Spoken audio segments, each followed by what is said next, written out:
Hey everyone, it's Jimmy, and I had nothing to do today, so I pulled some Star Wars commercials off YouTube, and we're going to take a look at them. So grab yourself some nice beverage or something, and let's dive into some nostalgia here.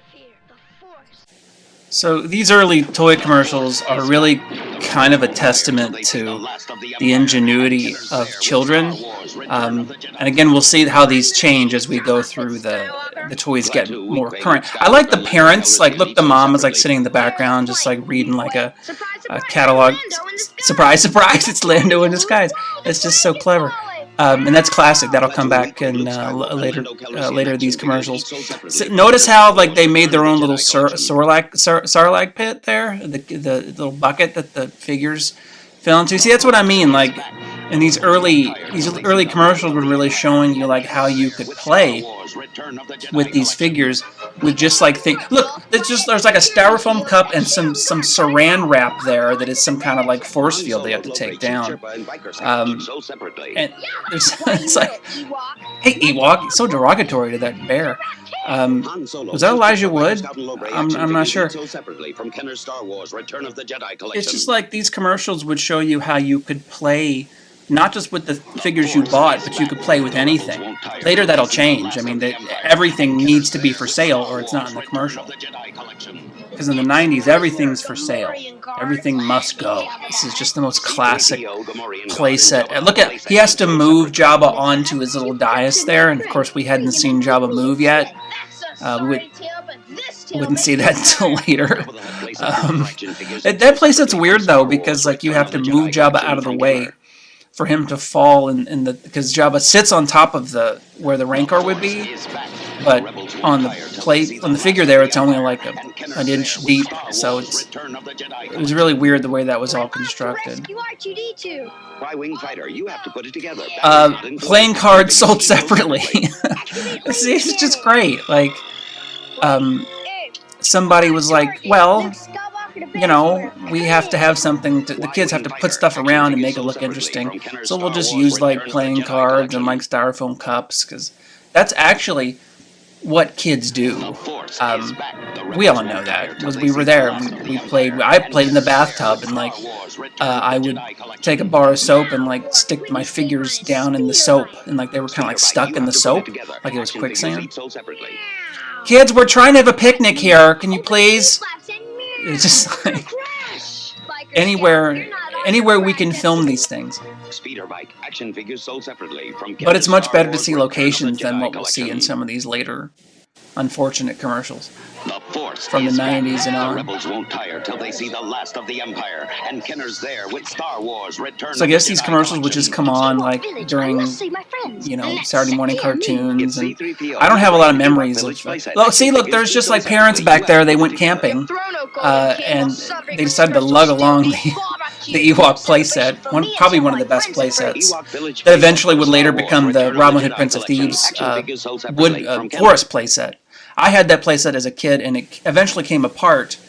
And when I got hamsters, I took one of the tree limbs and stuck it down in there, and the hamsters were running out of it. Speaking of hamsters, this commercial is probably, when I think of the 80s, I just think of this.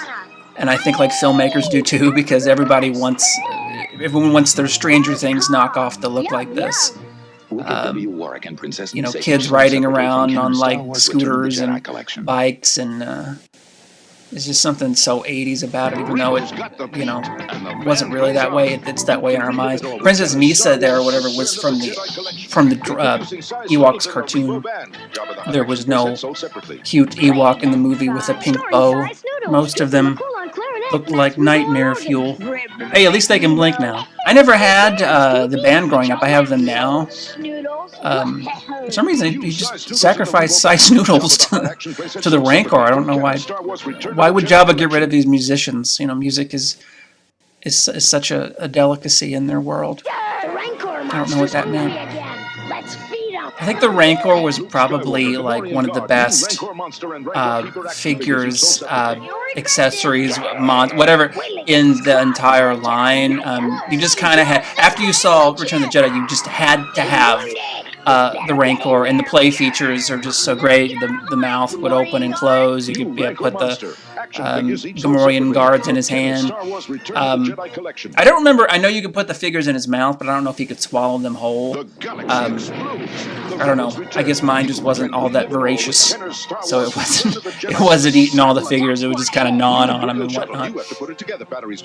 You have to put it together. We need you to know. Look at that. Look, he's creating lightning. Like they're little mini filmmakers here. They're just like making their own little commercial, flicking the lights and stuff. They're ingenious, like Kevin McAllister and shit.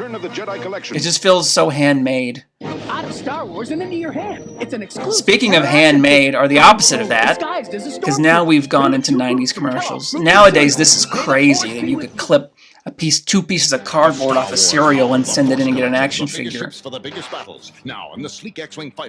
You don't get anything in a box of anything anymore. There's no...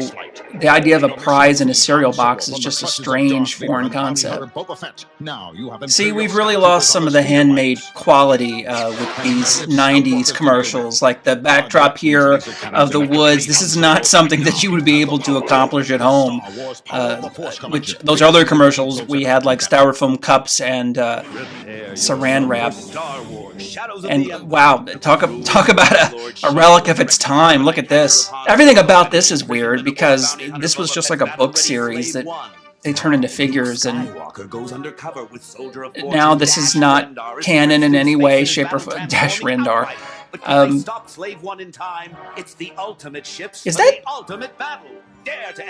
Is Mark Hamill doing the voiceovers on these commercials? Sounds like Mark Hamill's Joker voice, kinda. Nobody does Star Wars like the power of the Force from Canada. Listen to that. Is that Mark Hamill? Yeah, this stuff is always bullshit to me. Like how they feel like they have to give like Han Solo this like weird RoboCop backpack, and like what the hell is that Luke's on? Like they're just making stuff up because we need more things to sell. If this kid looks a little too old to be playing with these figures. I say that, but yet I'm a 40-year-old man. So what? I don't know.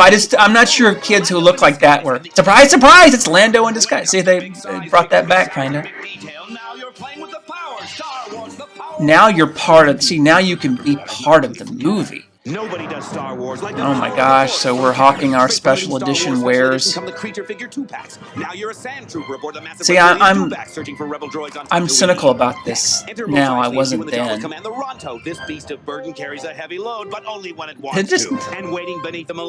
it just say that Ronto has a load? Did it just... Yeah, I kind of did say that. Right here, Jabba. Oh dear, we dragged some man out of somewhere and put the costume on him for that. These are flying so quickly at me. It's weird to see this expanded universe stuff.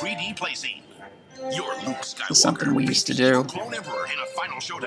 The Clone Emperor. Disney, were you watching these commercials? And you just started cribbing ideas? Oh my god! It's kind of funny that they still even had kids at all in these commercials. I mean, these things were meant for 30-year-olds. Even then, they were meant for 30-year-olds. They should have just dropped the whole facade. That's it. I have had it with these motherfucking snakes. Good lord. See, I'm laughing about this now, but it was amazing then to see, oh my god, there's a character. Sam Jackson's going to be in this movie. Oh my goodness. Everybody knows these. I have these on my wall, these flashbacks. The young brash Obi-Wan Kenobi. Obi-Wan was not really brash in that movie. I don't know. He was like an old woman. So, because I'm always drinking gin. At last I will have revenge for ending up in a yard sale, which is where most of these things ended up. Well, thank you for that. That was fun. Surprise, surprise!